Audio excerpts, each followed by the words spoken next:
জয় মা কালী, জয় বাবা শনিদেব, জয় বাবা ভোলেনাথ।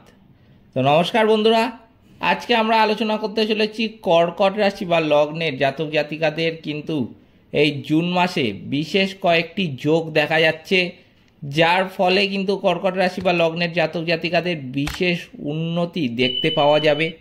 কি কি সেই যোগ? অবশ্যই কিন্তু আমি তার সাথে বলবো যে কিছু বিষয়ে সতর্ক থাকতে হবে, বেশি নয়, দু একটি বিষয় কিন্তু একটু যদি সতর্কতা মানা যায় তাহলে কিন্তু কর্কট রাশি বা লগ্নের জাতক জাতিকাদের প্রবল উন্নতি রয়েছে এই জুন মাসে 10 তারিখের পর থেকে। কি কি সেই সতর্কতা মানতে হবে এবং কোন কোন বিষয়ে তারা উন্নতি পাবে সবই কিন্তু বলতে চলেছি আজকের এই ভিডিওর মাধ্যমে। তাই জন্য আজকের ভিডিওটা কিন্তু খুবই গুরুত্বপূর্ণ হতে চলেছে কর্কট রাশি বা লগ্নের জাতক জাতিকাদের কাছে। সেই জন্য আমি কর্কট রাশি বা লগ্নের জাতক জাতিকাদের কাছে প্রথমেই যে অনুরোধটা করব যে ভিডিওটিতে অবশ্যই একটি লাইক, একটি শেয়ার এবং আমার চ্যানেলটিকে কিন্তু সাবস্ক্রাইব করতে ভুলবেন না। এছাড়াও কমেন্ট বক্সে কিন্তু অবশ্যই জানাবেন জয় মা কালী, মা দক্ষিণা কালী আপনাদের সমস্ত রকম বিপদ ও দুঃখের হাত থেকে কিন্তু রক্ষা করবেন। তো চলুন আজকের ভিডিওটা শুরু করা যাক। কর্কট রাশিচক্রের কিন্তু চতুর্থ রাশি। এটি রাশিচক্রের 90 থেকে 120 ডিগ্রি পর্যন্ত কিন্তু বিস্তৃত। পুনর্বসু নক্ষত্র, পুষ্যা নক্ষত্র এবং অশ্লেষা নক্ষত্রের অধীনে জন্মগ্রহণকারী ব্যক্তিরা কিন্তু কর্কট রাশি অন্তর্ভুক্ত। এই রাশির অধিপতি হলেন স্বয়ং চন্দ্রদেব। তো যেটা আপনাদের বলছিলাম যে কিছু বিশেষ যোগ দেখা যাচ্ছে, সে বিশেষ যোগগুলো কি কি, যেটা প্রথমেই আমি বলবো কিন্তু রবিবার দিন অর্থাৎ 15ই জুন 2025 দ্বাদশ ভাব মিথুন রাশিতে প্রবেশ করবে আপনার রাশির দ্বিতীয় ভাবের অধিপতি রবি। এই গোচর আর্থিক বিষয়ে সতর্কতার কিন্তু একটু ইঙ্গিত দিচ্ছে, খরচ বাড়ার কিন্তু একটা সম্ভাবনা রয়েছে কর্কট রাশি বা লগ্নের জাতক জাতিকাদের।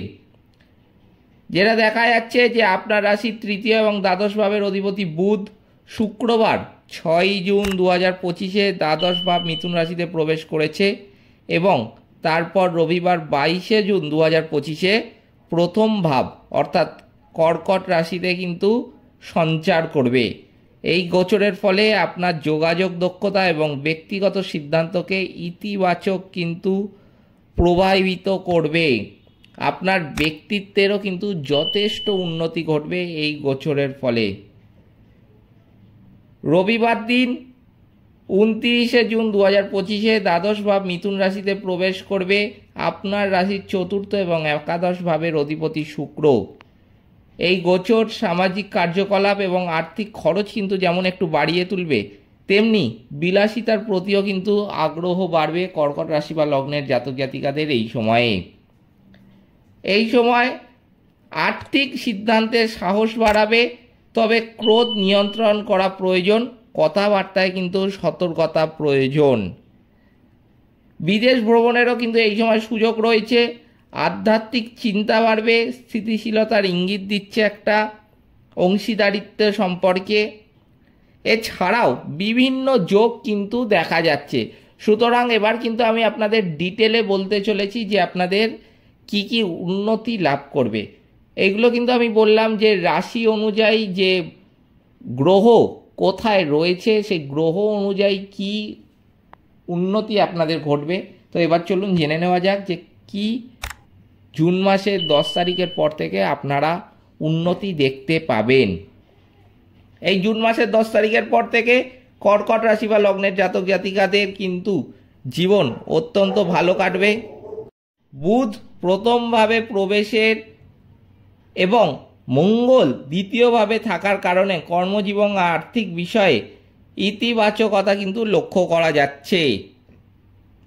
তবে রবি এবং বৃহস্পতি দ্বাদশভাবে থাকার কারণে আর্থিক খরচ কিন্তু কিছুটা বাড়বে এবং স্বাস্থ্যের প্রতি মনোযোগ কিন্তু এই সময় যথেষ্ট প্রয়োজন কর্কট রাশি বা লগ্নের জাতক জাতিকাদের।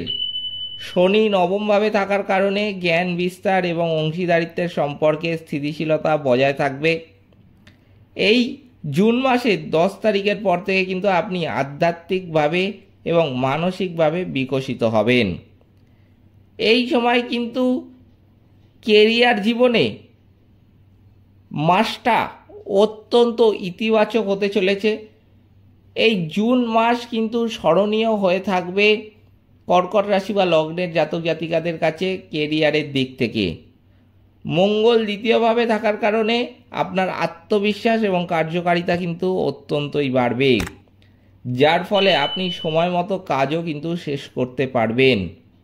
ঊর্ধ্বতন কর্মকর্তাদের কাছ থেকে প্রশংসা এবং কারোর জন্য পদোন্নতি বা বেতন বৃদ্ধির সম্ভাবনাও কিন্তু রয়েছে এই জুন মাসের 10 তারিখের পর থেকে।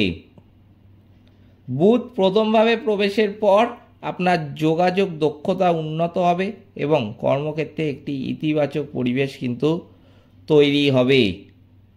যারা নতুন চাকরি বা চাকরি পরিবর্তনের চেষ্টা করছেন তারা এই মাসে কিন্তু অনুকূল ফলাফল পাবেন। তবে মঙ্গলের প্রভাবে কিন্তু যেটা দেখা যাচ্ছে, ক্রোধ বা আবেগ কিন্তু একটু নিয়ন্ত্রণ করতে হবে কর্কট রাশি বা লগ্নের জাতক জাতিকাদের, নইলে সহকর্মীদের সঙ্গে সম্পর্ক কিন্তু খারাপ হতে পারে। এই সময় কাজের জন্য ছোট ছোট যাত্রা কিন্তু হতে পারে, যা আপনাকে অনুকূল ফলাফল কিন্তু দেবে। আর্থিক দিক থেকেও কিন্তু এই মাসটা হতে চলেছে অত্যন্ত একটা ভালো মাস কর্কট রাশি বা লগ্নের জাতক জাতিকাদের কাছে। কর্কট রাশি বা লগ্নের জাতক জাতিকাদের প্রথম 2 সপ্তাহে মঙ্গল এবং কেতু দ্বিতীয়ভাবে থাকার কারণে আয়ের প্রবাহ কিন্তু স্থিতিশীল থাকবে এবং আটকে থাকা টাকাও কিন্তু ফেরত পেতে পারেন এই সময়। তবে রবি এবং বৃহস্পতি দ্বাদশভাবে থাকার কারণে গৃহস্থালির জিনিস, স্বাস্থ্য বা ভ্রমণের জন্য অপ্রত্যাশিত একটু খরচ কিন্তু বাড়তে পারে। শুক্র দ্বাদশভাবে প্রবেশ করলে মাসের শেষে খরচ কিন্তু আরও একটু বাড়ার সম্ভাবনা লক্ষ্য করা যাচ্ছে। যারা বিনিয়োগ করতে চান তাদের জন্য 15 জুনের মধ্যে করা কিন্তু শ্রেয়স্কর, কারণ শনি এবং রাহুর প্রভাবে আর্থিক সিদ্ধান্তে বিলম্ব কিন্তু হতে পারে। অপ্রয়োজনীয় খরচ নিয়ন্ত্রণ করে আর্থিক স্থিতিশীলতা কিন্তু বজায় রাখতে হবে। ঋণ নেওয়া বা দেওয়ার ক্ষেত্রে কিন্তু সতর্ক থাকতে হবে।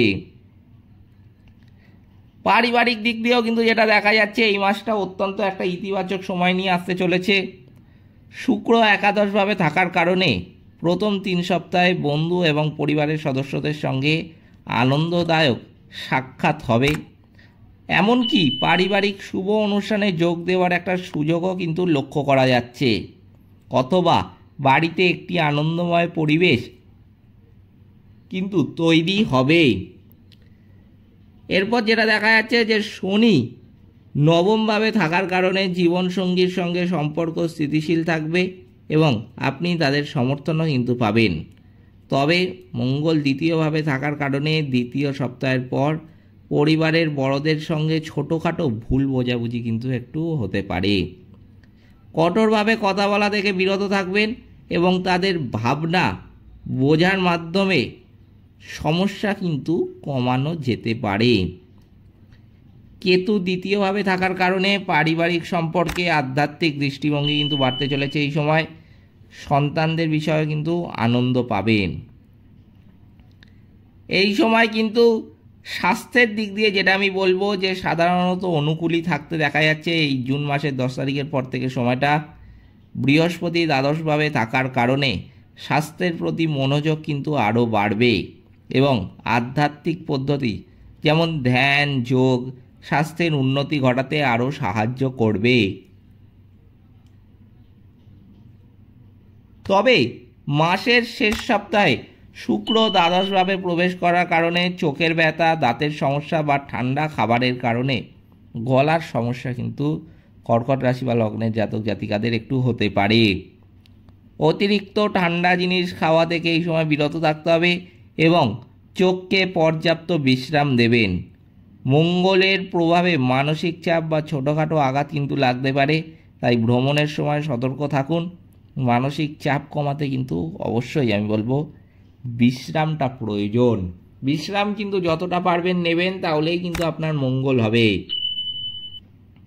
ব্যবসায়ীদের ক্ষেত্রে কিন্তু বলবো যে এই মাসটা অত্যন্ত ভালো যাচ্ছে। প্রথম 2 সপ্তাহে শুক্র একাদশভাবে থাকার কারণে ক্লায়েন্টের সঙ্গে সম্পর্ক দৃঢ় তো হয়েইছে, আরও হবে এবং আয় কিন্তু স্থিতিশীল থাকবে। মঙ্গল দ্বিতীয়ভাবে থাকার কারণে ব্যবসায় সাহসী সিদ্ধান্ত নেওয়ার কিন্তু একটা সুযোগ থাকবে। তবে রবি এবং বৃহস্পতি দ্বাদশভাবে থাকার কারণে দ্বিতীয় সপ্তাহের পর খরচ কিন্তু বাড়বে এবং সাধারণ থাকবে আয়টা। নতুন কোনো উদ্যোগ বা বড় বিনিয়োগ কিন্তু এই সময় এড়িয়ে চলবেন। শুক্র দ্বাদশভাবে প্রবেশের পর ব্যবসা সংক্রান্ত আলোচনা বিলম্ব হতে পারে, তাই চুক্তিগুলি মাসের শুরুতেই করা কিন্তু শ্রেয়। অংশীদারি ব্যবসায় কিন্তু আমি বলবো একটু সতর্ক থাকতে হবে কর্কট রাশি বা লগ্নের জাতক জাতিকাদের। এরপর কিন্তু আমি শেষ বলবো যে শিক্ষা এবং ছাত্রছাত্রীদের জন্য কিন্তু এই মাসটা একটা অনুকূল সময় হতে চলেছে। বুধ দ্বাদশভাবে থাকাকালীন শিক্ষা সংক্রান্ত গবেষণা বা আধ্যাত্মিক বিষয়ে আগ্রহ কিন্তু এই সময় বাড়বে। শনি নবমভাবে থাকার কারণে শিক্ষা সংক্রান্ত ভ্রমণ বা উচ্চশিক্ষার সুযোগও কিন্তু এই সময় লক্ষ্য করা যাচ্ছে। ছাত্রছাত্রীরা মাসের দ্বিতীয়ার্ধে ভালো ফল আশা করতে কিন্তু পারেন। 15ই জুনের পর থেকে পড়াশোনায় বেশি মনোযোগ দিয়ে স্বীকৃতি এবং সাফল্য অর্জন কিন্তু করতে পারেন। শিক্ষকদের থেকেও কিন্তু সমর্থন পাবেন এই সময় কর্কট রাশি বা লগ্নের জাতক জাতিকারা। তো চলুন এবার জেনে নেওয়া যাক যে কি কি প্রতিকার মানতে হবে কর্কট রাশি বা লগ্নের জাতক জাতিকাদের। প্রথমে কিন্তু এটা বলবো যে সোমবারে শিবকে বিল্লপত্র দিয়ে অর্চনা করলে কর্মজীবন এবং স্বাস্থ্যে বাধা দূর হবে এবং মানসিক শান্তিও কিন্তু মিলবে। শুক্রবারে দেবী লক্ষ্মীকে পদ্মফুল অর্পণ করলে আর্থিক স্থিতিশীলতা বাড়বে এবং পরিবারে সুখও কিন্তু আসবে।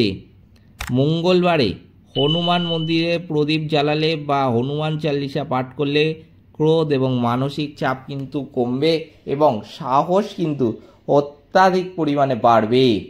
এগুলো কিন্তু মানতে হবে প্রতিকার হিসাবে।